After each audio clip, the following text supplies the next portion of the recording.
આજે પતિદેવને ખાવાનું મન થયું હતું વઘારેલી ખીચડી, તો આજે આપણે બનાવી લઈશું વઘારેલી ખીચડી. તો વઘારેલી ખીચડી બનાવવા માટે મેં અહીંયા લીધી છે ડુંગળી, લસણ, રીંગણા, બટેટા અને લીલી કોથમરી અને લીલા મરચાં અને ટમેટાં અને એક આદુનો ટુકડો. તો આ બધુંય આપણે સુધારી લેવાનું છે. હવે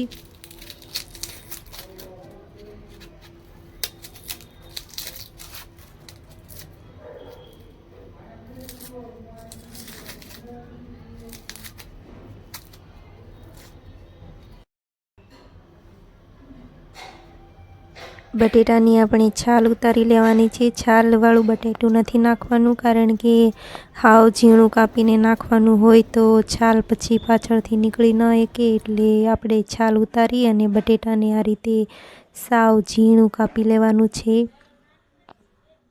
તો બટેટાના આ રીતે નાના નાના ટુકડા કરી લઈશું તો ખીચડીની સાથે ચડી જશે. બહુ મોટા ટુકડા કરીશું તો કદાચ કાચા રહી શકે છે. તો હવે આપણે ટમેટું પણ કાપી લઈશું.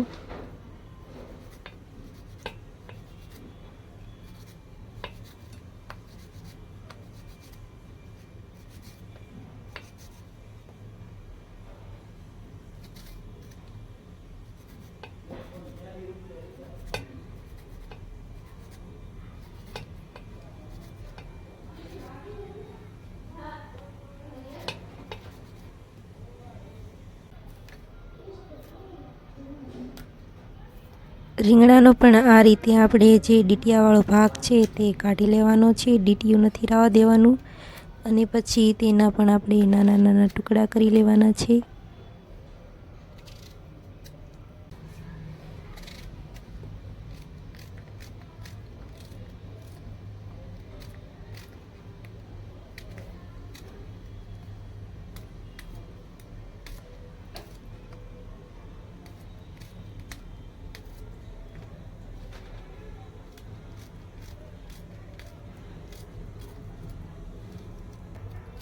આદુની પણ આપણે ઉપરની જે છાલ હોય તે આ રીતે ઉતારી લઈશું અને પછી તેના પણ આપણે નાના નાના ટુકડા કરી લેવાના છે.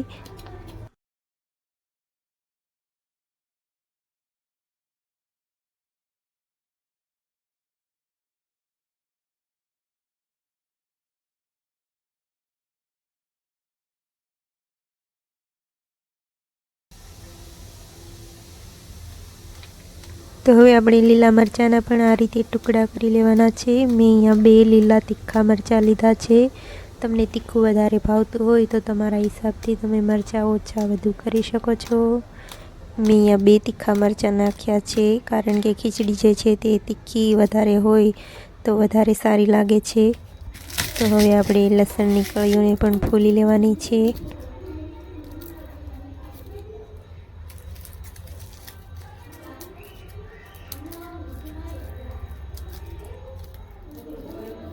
તો મેં અહીંયા લસણની કળીઓને ફોલી લીધી છે.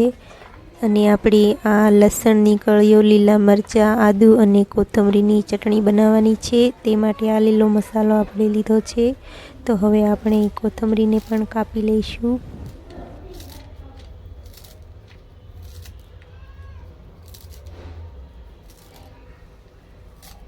તો હવે ખીચડી વઘારવા માટેના આપણા બધા જ મસાલા તૈયાર થઈ ગયા છે. મેં ખીચડીમાં જે કંઈ પણ નાખવાનું છે તે બધું જ અહીંયા સુધારી લીધું છે. તો હવે આપણે ખીચડી વઘારી લઈશું. તો હવે અહીંયા મેં એક તપેલીમાં 4 પાવડા જેટલું તેલ લીધું છે. તો તેલ ઉમેરી અને પછી તેને આપણે થોડીવાર માટે ગરમ થવા દઈશું. આપણું તેલ ગરમ થઈ જાય એટલે આપણે તેમાં વઘાર માટે રાઈ ઉમેરવાની છે. તો આપણી બધી જ રાઈ ફૂટી જાય પછી આપણે તેમાં આખું જીરું ઉમેરવાનું છે. જીરું ઉમેર્યા બાદ તરત જ આપણે મીઠા લીમડાના પાન ઉમેરી દેવાના છે. જીરાને આપણે બળવા નથી દેવાનું.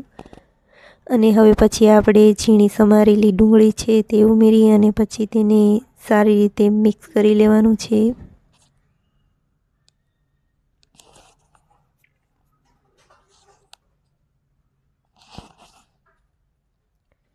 તો હવે આપણે જે ઝીણા સમારેલા બટેટા હતા તે આપણે ઉમેરી દઈશું. ડુંગળીની સાથે આપણે થોડીવાર માટે બટેટાને ચડવા દેવાના છે. તો 1 થી 2 મિનિટ સુધી આપણે બટેટાને આ રીતે ડુંગળીની સાથે તેલમાં ચડવા દઈશું. અને પછી પાછળથી આપણે જે ઝીણા સમારેલા રીંગણા હતા તે આપણે ઉમેરી દેવાના છે. રીંગણાને ચડતા બહુ વાર નથી લાગતી, એટલે રીંગણાને આપણે સાવ પાછળથી ઉમેરવાના છે. તો હવે આપણે આમાં ટમેટાં ઉમેરી દઈશું અને પછી બધું જ સારી રીતે મિક્સ કરી લઈશું.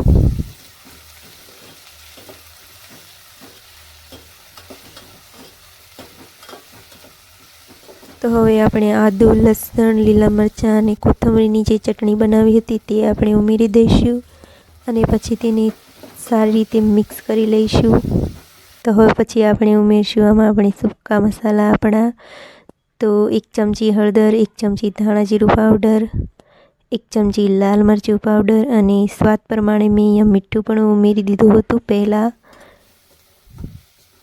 તો હવે આ બધું જ આપણે સારી રીતે મિક્સ કરી લેવાનું છે. તો આપણે મસાલો તો ખીચડીનો તૈયાર થઈ ગયો છે. હવે આપણે જેટલું ખીચડી ઓરવાની હોય તેટલું આપણે આંધણ ઉમેરી દઈશું. તો મેં અહીંયા 1 અડધો ગ્લાસ અને હવે પાછળથી મેં અહીંયા 2 ગ્લાસ જેટલું પાણી ઉમેર્યું છે. તો હવે આંધણ થાય ત્યાં સુધીમાં આપણે આપણી ખીચડીને ધોઈ લઈશું. તો મેં આ ગિરનારી ખીચડી પણ કહેવામાં આવે છે, પણ મેં અહીંયા માત્ર ખીચડીના ચોખા અને લીલી મગની દાળ બસ 2 જ વસ્તુ ઉમેરી છે. ગિરનારી ખીચડીમાં 2-3 ભાતની દાળ ઉમેરવામાં આવે છે, પણ મેં અહીંયા બીજું કંઈ જ નથી ઉમેર્યું. તો પણ ખીચડી બહુ જ મસ્ત થશે. આમાં આપણે લીલી મગની દાળ થોડી વધારે રાખવાની છે.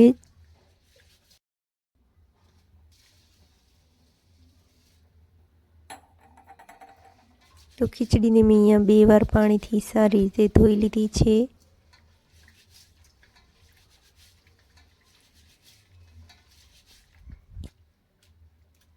તો હવે આપણે જે આંધણ મૂક્યું હતું તે પણ થઈ ગયું છે. તો આપણે ખીચડી તેમાં ઉમેરી દઈશું અને પછી આ રીતે ખુલ્લી જ રાખીને થોડીવાર માટે ચડવા દઈશું. તો થોડીવાર પછી આપણે જોઈશું તો ખીચડીમાં થોડું આપણે પાણી ઉમેરવું પડે એમ છે. તો આપણે ઉપર આ રીતે એક થાળી મૂકી અને પછી તેમાં થોડું પાણી ઉમેરવાનું છે. થોડીવાર રહીને તે પાણી ગરમ થઈ જાય એટલે આપણે ખીચડીમાં તે ઉમેરી દેવાનું છે. અને ગિરનારી જે ખીચડી હોય છે તે આપણે થોડી આ રીતે ઢીલી હોય તો જ સરસ લાગતી હોય છે. તો આપણે સાવ પાણી બાળી નથી દેવાનું. તો હવે આપણે થોડીવાર માટે ઢાંકી અને તેને ચડવા દઈશું. આપણી ખીચડી ચડે ત્યાં સુધીમાં આપણે કઢીનો વઘાર નાખી દઈશું. જે ખીચડીની સાથે ખાવાની છે તે કઢી. તો મેં અહીંયા વ્હાઈટ એટલે કે ધોળી કઢી બનાવી છે. એમાં મેં હળદર નથી ઉમેરી, બીજું કાંઈ જ નથી ઉમેર્યું, બસ લીલા મરચાંનો વઘાર નાખ્યો છે. થોડીવાર પછી આપણે જોઈશું તો આપણી ખીચડી એકદમ સરસ મજાની મસ્ત ચડી ગઈ છે. તમે જોઈ શકો છો ખીચડી કેટલી સરસ મજાની ચડી ગઈ છે.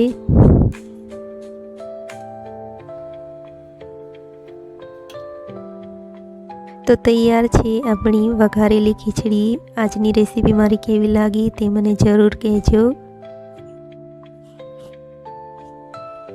આ જે ગિરનારી ખીચડી છે તે સફેદ કઢીની સાથે ખાવાની બહુ જ મજા આવે છે. તો આ રેસીપી એકવાર જરૂર ટ્રાય કરજો.